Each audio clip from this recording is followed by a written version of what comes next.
વડોદરા શહેરમાં ભાજપ પૂર્વ કોર્પોરેટરના પુત્રની હત્યા થઈ હતી અને ત્યારબાદ કોર્પોરેશન દ્વારા દબાણ ઝુંબેશ ચલાવવામાં આવી હતી। ગત ચોમાસા દરમિયાન વડોદરા શહેરમાં પૂરની સ્થિતિ ઉદ્ભવી હતી,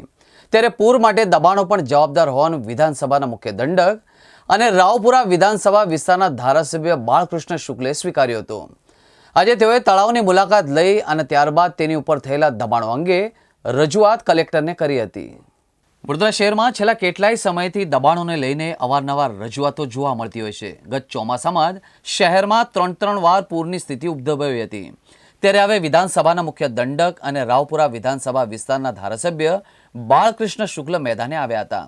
આજે તેઓ દબાણો અંગેની રજૂઆત વડોદરા કલેક્ટરને કરી। આ અંગે બાળકૃષ્ણ શુક્લે કહ્યું કે રાવપુરા વિધાનસભા વિસ્તારમાં કોર્પોરેશન દ્વારા ત્યાંના જે તળાવ છે તેને બ્યુટિફિકેશન અને રિસ્ટોરેશન સાથે તળાવ ઊંડા કરવા માટેનું આયોજન છે, તેમાં કેટલાક ઠેકાણે દબાણો છે અને તેના કારણે વિસ્તારમાં પૂરની પરિસ્થિતિ સર્જાતી હોય છે। તેને ધ્યાનમાં આવતા જ કોર્પોરેશનના અધિકારીઓ અને વોર્ડ નંબર 14 અને 16ના કાઉન્સિલરો સાથે મળી અને સ્થળ વિઝિટ કરી હતી અને ત્યારબાદ કલેક્ટર સાથે વાતચીત કરવામાં આવી હતી। આ અંગે કલેક્ટર બિજલ શાહે કહ્યું કે વિધાનસભાના મુખ્ય દંડક અને રાવપુરા વિધાનસભાના ધારાસભ્ય અને કાઉન્સિલર દ્વારા જે રજૂઆતો કરવામાં આવી છે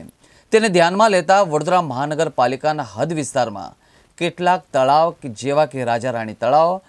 અજબડી તળાવ, પદમ તળાવ, દંતેશ્વર તળાવ, રામનાથ તળાવ સહિતના તળાવોને વડોદરા મહાનગરપાલિકા દ્વારા ઊંડા કરવા અને બ્યુટિફિકેશન અંગેની એક યોજના ચાલી રહી છે। રાવપુરા વિધાનસભા વિસ્તારમાં કોર્પોરેશન દ્વારા તળાવના રિસ્ટોરેશન અને બ્યુટિફિકેશન તેની સાથે સાથે પૂરની પરિસ્થિતિમાં કેટલાક વિસ્તારોમાં જે પાણી ભરાતું હતું તેના નિરાકરણ માટે આજે કોર્પોરેશનના એક્ઝિક્યુટિવ એન્જિનિયર વસાવા સાહેબ સાથે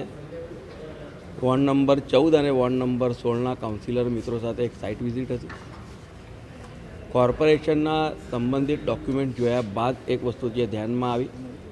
કે કેટલાક ઠેકાણે દબાણો છે તેના કારણે પાણીનો ભરાવો થાય છે, તો તે અનુસંધાનમાં કલેક્ટરશ્રી, આરએસસી અને પ્રાંત અધિકારીશ્રી સાથે વાતચીત કરવા માટે કોર્પોરેશનના અધિકારી અને અમારા સ્થાનિક ચૂંટાયેલા પ્રતિનિધિઓ આવ્યા હતા। ટૂંક જ સમયમાં કલેક્ટરશ્રી દ્વારા એ સ્થળ વિઝિટ કરીને ત્યાંના જે સંબંધિત જે પણ દબાણકર્તાઓ છે તેમને નોટિસ આપવામાં આવશે અને દબાણ હટાવવામાં આવશે। માનનીય મુખ્ય દંડકશ્રી અને રાવપુરાના ધારાસભ્યશ્રી એમની સાથે જે આજે ચર્ચા થઈ અને એમને જે રજૂઆત કરી એમાં વડોદરા મહાનગરપાલિકાના હદ વિસ્તારમાં કેટલાક તળાવો જેવા કે રાજા રાણી તળાવ, અજબ તળાવ, પદમ તળાવ, દંતેશ્વરનું તળાવ, રામનાથ તળાવ, એ બધા તળાવનું મહાનગરપાલિકા દ્વારા એક સંભવિત આયોજન એનું ઊંડા કરવાને બ્યુટિફિકેશન માટેની એક યોજના અને કોન્સેપ્ચ્યુલાઇઝેશન ચાલી રહ્યું છે, પરંતુ પ્રાથમિક સર્વેમાં એવું પણ ધ્યાન પર આવેલું છે કે આ તળાવની હદમાં અને તેના એપ્રોચીસ ઉપર અને એની આજુબાજુમાં આવેલા કેટલાક સરકારી જમીનોમાં વિવિધ પ્રકારના રહેણાંકથી માંડીને ગોડાઉન એવા દબાણો ધ્યાન પર આવેલા છે। ઘણા ખરા દબાણોમાં તો જ્યાં મહેસૂલી જમીન છે કલેક્ટરશ્રી કે સરકારશ્રી હસ્તકની, એમાં ભૂતકાળમાં નોટિસો પણ ઓલરેડી આપેલી છે। આ ઉપરાંત જ્યાં માપણી કરવાની કે સ્થળ તપાસ કરીને વધારાના જે પણ દબાણો કે જે અગાઉ નોટિસો આપવાની બાકી છે કે આઈડેન્ટિફાઈ કરવાના બાકી છે એ પણ આઈડેન્ટિફાઈ કરી અને એને પણ